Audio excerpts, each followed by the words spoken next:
News के प्रायोजक है उषा फर्नीचर, कांटी, नरसंडा चौक, मुजफ्फरपुर।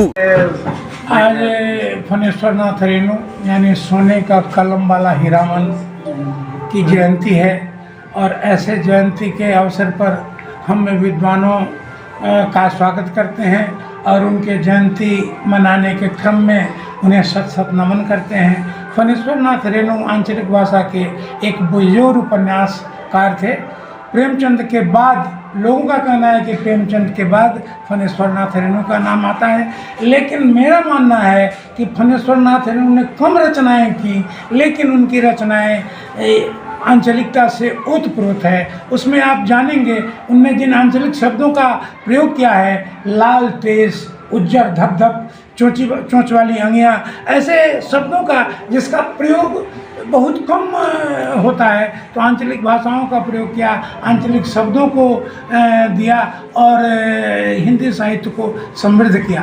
तो आज उनकी जयंती है और उनकी जयंती पर हम उनकी कुछ चर्चाएं करें, ये छिटपुट चर्चाएं करें। हमारे विद्वानों ने तो बहुत सारी चर्चा की है। एक बार मुख्यमंत्री उनके गांव गए थे, वो वहाँ उनकी दोनों पत्नियाँ थीं और उनका बेटा पद्म पराग वेणु बीजेपी से सांसद था, क्या कहते हैं, विधायक थे।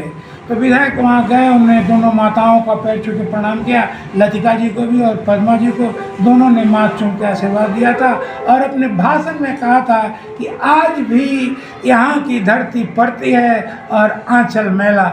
मैं कहता हूँ कि इस विद्वान मुख्यमंत्री ने उन किताबों की चर्चा कर दी जिसको कहते हैं कि पढ़ती परी कथा और मैला आंचल।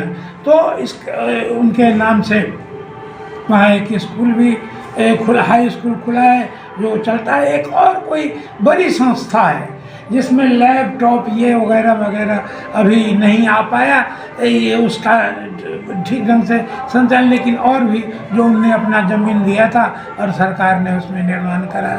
तो फणेश्वरनाथ रेणु को हम नमन करते हैं, उनके रचनाओं को। उनकी रचनाओं ने न सिर्फ युवाओं के, न सिर्फ विद्वानों के दिल को छुआ है बल्कि छेड़ा भी है और उनकी रचनाएं मर्म को स्पर्श करती है। उनकी रचनाएं ठेस है, ये क्या कहते हैं, ठुमरी कहानी संग्रह में बहुत सारी उनकी वो किताब है ये मैं मारा गया गुलफाम, जिस पर ये फिल्म बनी तीसरी कसम। मैं आपको एक बात और बता दूं जो इस की चर्चा इसमें नहीं भी हो तो कोई बात नहीं, शैलेंद्र ने उस फिल्म को बनाया था। शैलेंद्र बिहार के थे, बाद में जाके अलग बस गए।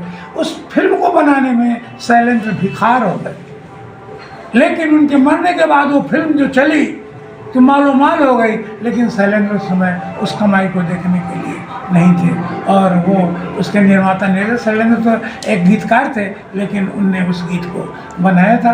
तो इन्हीं चंद शब्दों के साथ आज रेणु इनका नाम कैसे पड़ा?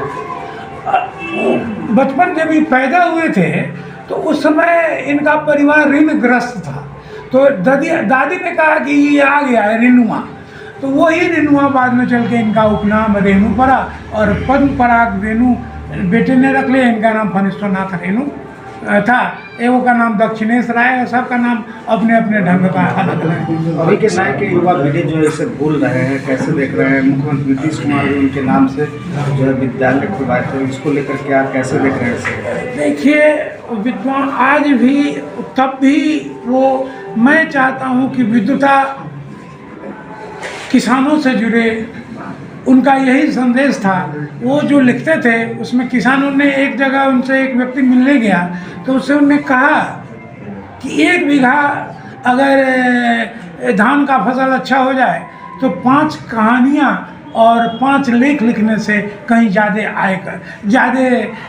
आमदनी का कारण होगा। तो उनने किसानों को साहित्य से जोड़ा, किसानों को विद्या से जोड़ा। तो मैं चाहूँगा कि किसान उनकी रचनाओं से जुड़े और विद्या से। सर, ऐसा माना जाता है कि वह जादू टोने में भी विश्वास करते थे। हाँ, ऐसा करते थे। वो काली के वक्त थे और वो जादू टोना मानते थे। एक बात मैं चलते चलते आप लोगों को ये बता दूं कि वो जिस दिन पी के खूब सोते थे, खूब पी लेते थे, सो जाते थे, उस दिन सवेरे जग जाते और गांव का भ्रमण करते थे। चारों तरफ। और जिस दिन वो रात भर देर रात तक लिखते थे, उस दिन वो भोर में सोते थे और लेट से जगते थे। तो जिस दिन वो सवेरे जग जाते तो गांव का लोग कहता कि हो सुधर रहा है। आज उनने अपने जीवन में स्वयं लिखा है कि जिस दिन वो लेट से जगते और गांव में जाते कहा कि हो फेरी बिगड़ के ले, समझे ना। तो जो सामान्य व्यक्ति गांव में होता है वैसा। सर, लगातार 21 वर्षों से नूतन साहित्यकार परिषद कांटी में फणीश्वर नाथ रेणु जी का जयंती मना रहा है। क्या कमियां नजर आती है सरकार की ओर से साहित्यिक जीवन वाले लोगों के लिए? इनने कहा कि सरकारी खर्च पर उनकी जयंती स्वराज बाबू को कहीं से मालूम होगा। तो यहाँ भी तो राम वृक्ष बेनीपुरी की जयंती सरकारी खर्च पर मनने लगी है। ये इनकी जयंती क्या कहते हैं जो शास्त्री जी की जयंती सरकारी खर्च पर मनने लगी है। तो सरकार थोड़ा थोड़ा जग रही है, ऐसा मेरा मानना है। और हमने 21 वर्षों से हमने स्वंत सुखाए सारा कुछ किया है। इसमें न हम सरकार से कोई अपेक्षा करते हैं और न सरकार हमसे कोई अपेक्षा करती है। हम स्वंत सुखाए करते हैं। और आप लोग जानते हैं तब हम लोग मोमेंटो लाते थे, सरस्वती की मूर्ति लाते थे, चादर लाते थे, सम्मान करते थे लोगों का। विवेश त्रिवेदी का हमने सम्मान किया, प्रभात कुमार का प्रभात खबर ने सम्मान किया, ये सब किया। लेकिन देखा कि अब सम्मान का स्तर धीरे धीरे डिटोर करता जा रहा है, अवनति की ओर जा रहा है। अब गमछा दे दे के लोग सम्मान कर रहे हैं, तो हमने इसको तब छोड़ दिया। आप अपना परिचय देंगे सर? चंद्रभूषण प्रसाद सिंह नाम है मेरा, अध्यक्ष नूतन साहित्यकार परिषद।